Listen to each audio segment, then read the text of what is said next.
Welcome back to the channel, everybody. Hopefully you guys are doing well. We are back from vacation and ready to make some more videos, and so here we are on the Coxton Sub in Nick's yard, and today we're going to discuss some of the operational changes that are going to be coming up here on the St. Louis Southwestern Coxton Sub. Stay tuned.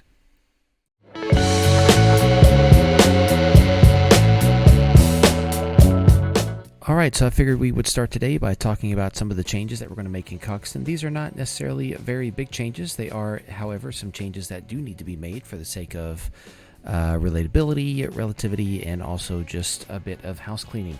But first up here in Coxton, we have this station I talked about in the old passenger train video from a couple months ago.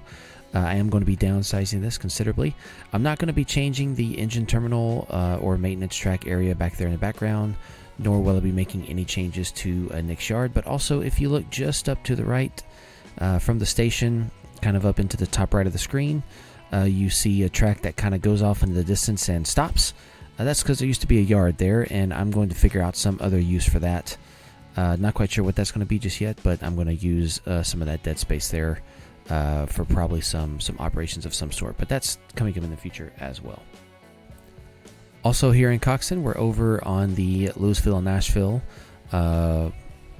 Winfield yard here in Coxton.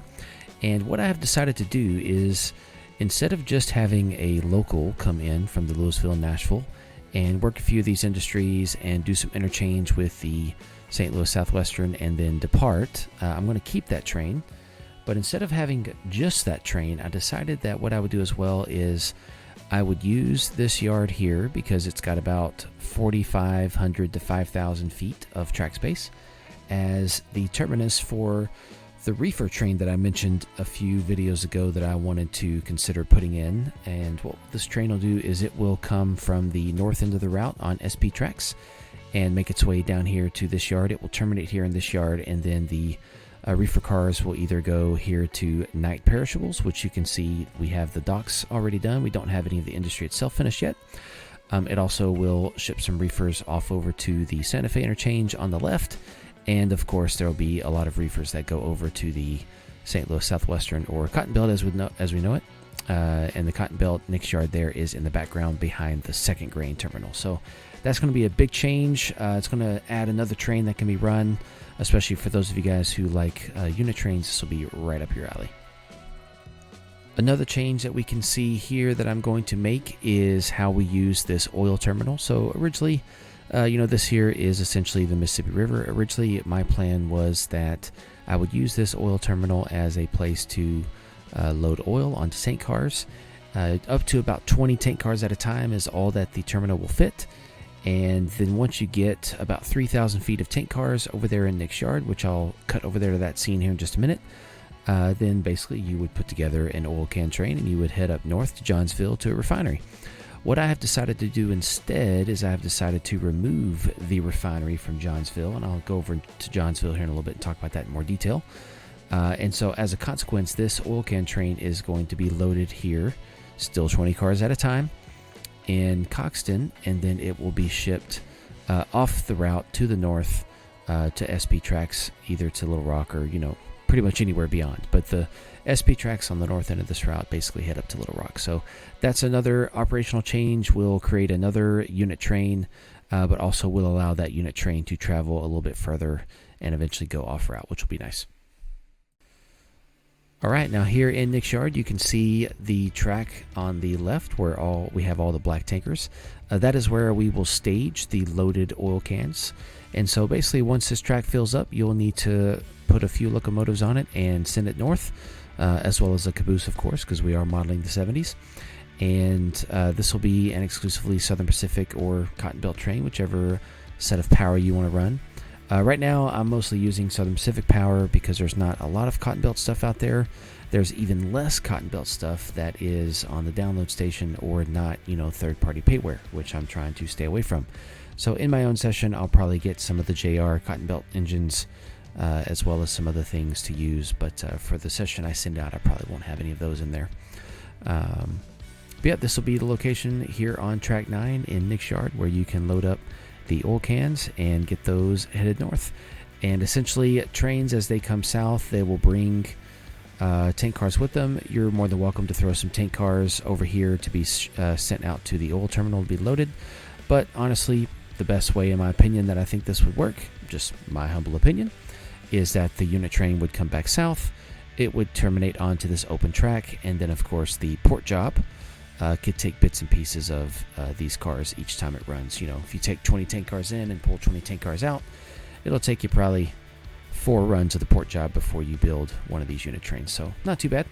And since the port job runs twice a day, that means theoretically it only takes 2 operational days, and this train is turning around and heading back north. So in a real world perspective, that's not necessarily a terrible turnaround for a small oil terminal in a non-existent city on the Mississippi River. Alrighty, here we are over in Johnsville, and as you can see, Johnsville is extremely well developed. Haven't gotten to this part of the route yet, except for the tracks. I have decided that I do want to make a few small operational changes here to the hump yard in Johnsville. I have tested the separation and the humping of trains here in Johnsville, and it can be done manually.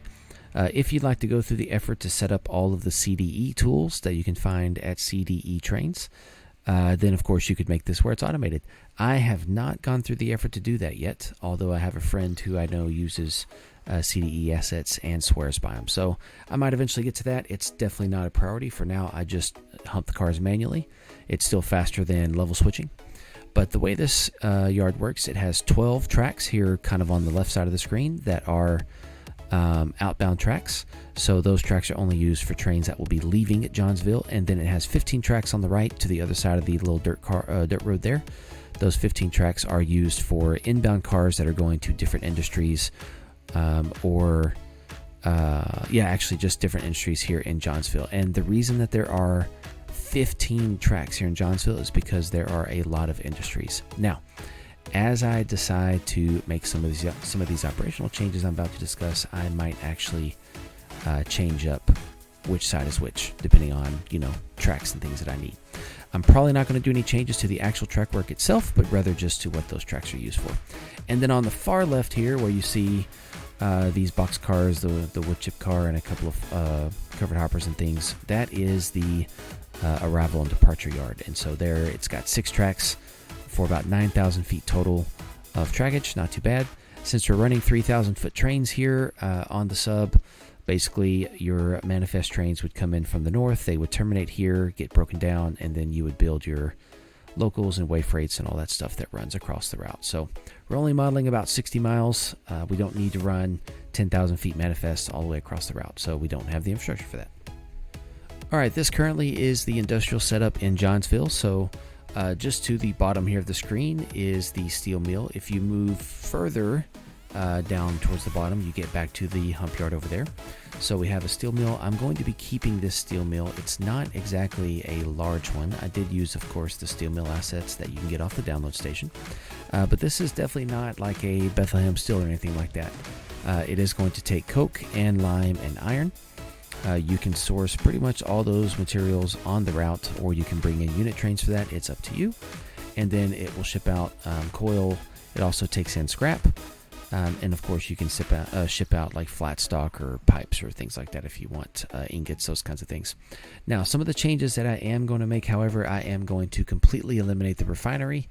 I love the amount of carloads that you can ship to the refinery. However, from what I have seen and studied and just how I feel in my gut, I just don't feel like a small refinery like this would be economical. And so I'm going to remove it. And then any carloads of refinery products that are going to be shipped to industries along the route will just be shipped in normal manifest trains. Now, I have decided also over here I'm going to get rid of the synthetic plant. So this is for synthetic oils. I'm getting rid of this. I'm not getting rid of the trackage over here, though. I'm just going to replace that trackage with a different industry. I have not yet decided what that's going to be.